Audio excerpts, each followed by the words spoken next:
Сәлеметсіздер ме, құрметті 6-шы орта мектептің аял қыздары. Сендерді алда келе жатқан 8 наурыз мерекесімен шын жүректен құттықтаймын.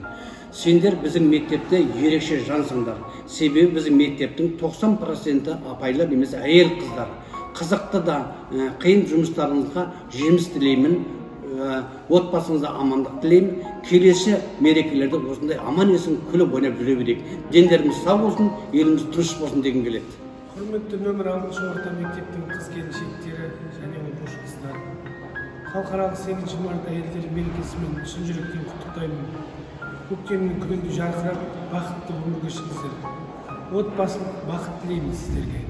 Құрметті 6-шы мектеп ұжымының қыз-келіншектері, мен сіздерді 8 наурыз әйел қыздар мерекесімен шын жүректен құттықтаймын. Әрқашанда жүздеріңізден күлкі кетпесін. Тәрбиелеп өсірген ұл қыздарыңыздың құрметіне бөленіп жүре беріңіздер. Құрметті нөмірі 6-шы орта мектептің қыз-келіншектері, көктемнің алғашқы мерекесі 8 наурыз мерекесі құтты болсын. Бастысы денсаулыққа, дендеріңіз саулық, отбасыңызға аманшылық, жұмыстарыңызда шығармашылық табыс тілеймін. Ассалаумағалейкум, құрметті нөмірі 6-шы жалпы білім беру орта мектебінің әйел қыздар қауымы. Мен сіздерді шын жүректен 8 март халықаралық әйел қыздар мерекесімен құттықтаймын. Дендеріңіз сау болсын, өмірлеріңіз ұзақ болсын, отбасыларыңыз аман болсын, жұмыстарыңызға тасқын табыс болсын. Тек Алла Тағала абыройдан айырмасын. Келесі жылдарға осылай күліп ойнап, еліміз аман, жұртымыз тыныш болып жете бергенбіз. Әрине, біз қазақ халқы тек әйел қыздарымызды, апа қарындастарымызды, аналарымызды тек 8 мартына құрметтемей, біз әр күні құрметтейміз, әр сағат сайын құрметтеп оларға ілтипат жасап отырмыз. Осы орайда мен бір қиссаны айтып бергім келіп отыр.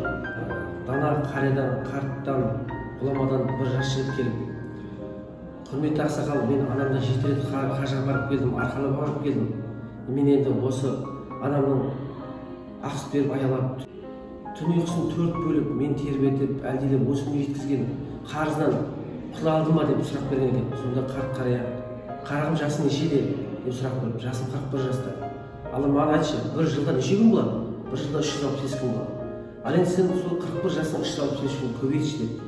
Сонда жігіт көбейтіп берсе, 14.965 күн немесе 15 күн болады екен. Олай болса, қарағым, сен анаңда 7 рет қашқа барып келген болсаң, арқалап барып келген болсаң, онда сол 15.000 күннің 7 күннен ғана құтылдың депті. Әлі саған қанша күн бар депті. Сондағы жас жігіт қызметіне анасының мойнында қарызынан құтыла алмайтындығын біліп, өмір бойы анасына деген қарыздар екенін білген екен. Құрметті аналарымыз аман болсын, дендері сау болсын. Шұғылалы көктемдің алғашқы мерекесі 8 наурыз халықаралық әйелдер күнімен барша осы нөмірі 6-шы жалпы білім беру мектебінің барша әйелдер қауымын құттықтаймын. Сіздерге мол бақыт, шығармашылық табысы тілеймін. Денсаулықтарыңыз зор болып, отбасыларыңыз, ошақ қасықтарыңыз аман болсын. Саламатсыздар ма? Нөмірі 6-шы орта мектептің әйел қыздар қауымы. Сіздерді бүгінгі 8 наурыз халықаралық әйел қыздар мерекесімен нөмірі 6-шы орта мектебінің ер азаматтар қауымы атынан және өз атымнан шын жүректен құттықтаймын. Дендеріңізге саулық, отбасыларыңызға амандық, жұмыстарыңызда табыстар тілеймін. Құрметті нөмірі 6-шы орта мектеп ұжымы, сіздерді аналар мерекесімен құттықтаймын. Өмірлеріңіз берекелі болсын. Құрметті ұжымдастар, мына келе жатқан көктемдегі 8 наурыз әйел қыздар мерекесі құтты болсын. Отбасылары аман болсын, дендерің сау болсын, жұмыстарыңызда шығармашылық табыстар тілеймін. Құрметті 6-шы орта мектеп әйел қыздары, 8 наурыз мерекелерің құтты болсын, жұмыстарыңа табыс, отбасыларыңа амандық, бақ-береке тілеймін. Қуаныштарың көп болсын, аңсаған армандарыңызға жете беріңіздер.